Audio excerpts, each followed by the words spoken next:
To start your bracelet, take both ends of your thread, so you've just folded the thread in half, and then we're going to attach the ends to the beginning of the bracelet. So first of all, we take a necklace end and you thread it through the small hole on the back. So it's like a clamshell.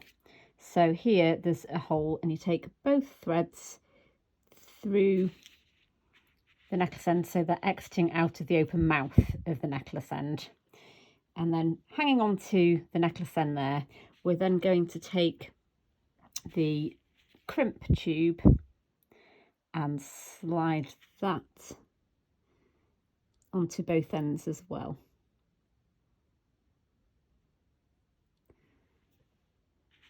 Okay, that's focused. So now we're just going to crimp this crimp tube. So all that really means is we're going to squash it. So we're using chain nose pliers. You can also use flat nose, basically something that you can get hold of the crimp and then simply squash it flat on the end. Do you need to apply quite a bit of pressure? And what you'll end up with is a completely flattened crimp tube.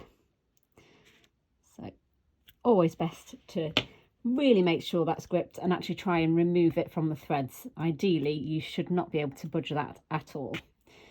Now, if you've got quite a bit of thread showing from the end of the crimp tube, you can trim that off just with scissors.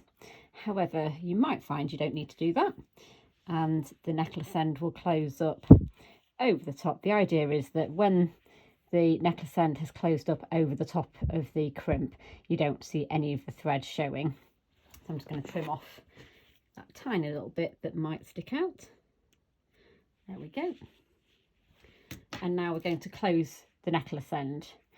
Now, there is a really good way of closing up a necklace end. The temptation is just to take the two halves and squash them together.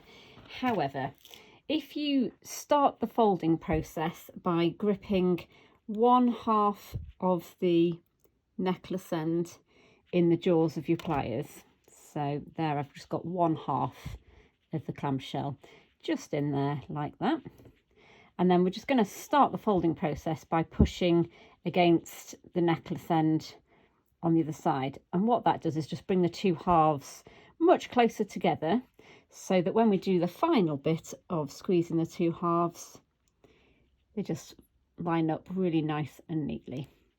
You don't want to go too hard at this stage because you can squash them in, but just gently fold them up. Now we have just got a little hook there, so we're going to attach our necklace end, our clasp to the necklace end here. But first of all, I'm just going to curl up the end of this necklace end. So I'm going to do that with round nose pliers. If you don't have round nose pliers, you can gently do it with the chain nose as well. But ideally, we want that to be a solid circle so that when we attach our clasp with the jump ring, it'll be nice and secure. Now, I like to attach my clasp at the very beginning of a project because it means when you are making your bracelet, you can actually accurately measure it all the way around your wrist. Now, what can happen is you make your bracelet to fit, then you add the clasp and it ends up too long. So this way avoids that. So to open the jump ring, we have one half of the jump ring in the jaws of the pliers. So not like that, because then it can move around quite a bit, but by getting the side of it, then that's really nice and steady, and that's going to stay put for us. And then just gently using the round nose pliers in my non-dominant hand, I'm just going to grip the side and just twist it slightly open. That's not actually a very big gap, and I'm going to keep hold of the jump ring there, and I'm going to slide in the necklace end and then also the loop on our trigger clasp. So that will slide in there as well. And now we're going to bring the two ends of the jump ring back together. So we're going to close that. So here, where I pushed it away from me, I am just simply going to get hold of that and bring it back to the centre. Now, if you go a little bit past where the two ends meet, they quite often just spring back and sit nice and neat. So there we go, there's no gap in the jump ring there. So that is the beginning of our bracelet complete.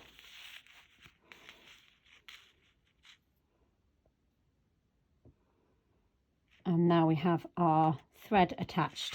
Currently it is a loop because we just folded the thread in half, but here we can now snip that in half and we've got our 2 threads to start working with. So once your beading is completed, we need to finish off this end of the bracelet so that the clasp at this end has a loop to catch into and it's all neatly finished. So we're going to use a necklace end like we did at the beginning. So this gets threaded onto both ends of your thread, through the back again.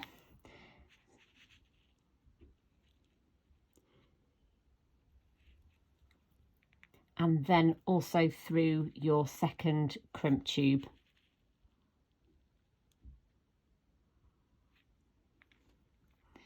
Now slide that along. So you want your crimp tube sat just a little distance away from your necklace end to begin with. Now I am right-handed, so I want my beading and my bracelet to be on the right side and my ends of my thread pointing to the left. If you're left-handed, you want to do it the other way around, and all will become obvious in a moment. So you want to make sure that you've got no gaps in your beading and you've pulled up all your threads and it's nice and neat. Then the necklace end, and then you're going to get hold of the crimp tube inside the jaws of the pliers, and then so that you can get really close and uptight with your beading here, you're going to keep hold really tight of your threads, and then while you've got your necklace end open and your crimp tube inside, once you've pushed it all the way up inside, you can then flatten it. So you want to really make sure that's fully squashed so that both threads are firmly gripped, and it's really worthwhile checking that both have gripped, and if not, you can always tighten it up.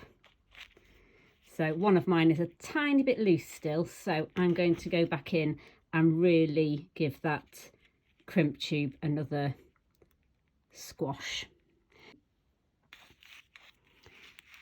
So now that you know that your threads are secure and they're not going anywhere, I always like to just really double check that. You can snip off the excess threads. And then we're going to close up the necklace end again as we did before. So for this, I always grip 1/2 of the necklace end in the jaws of the pliers.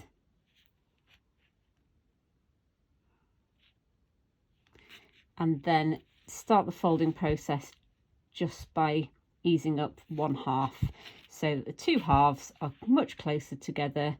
So when you go in to gently squeeze them together, it lines up nice and straight. If they're a little bit off, you can gently squeeze them into shape, but be careful not to over squash them. And we can now close up that hook again with round nose pliers.